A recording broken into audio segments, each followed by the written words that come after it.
How to find the block list on WeChat. Hey everyone, welcome back to the channel.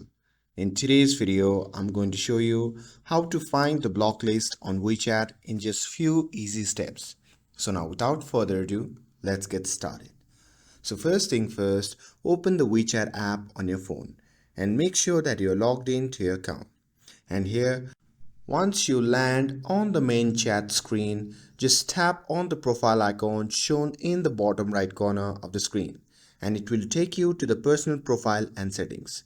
Now here you can see the option labeled as settings. So simply tap on that. And after that, on the settings menu, simply scroll down and tap on the option labeled as friend permissions.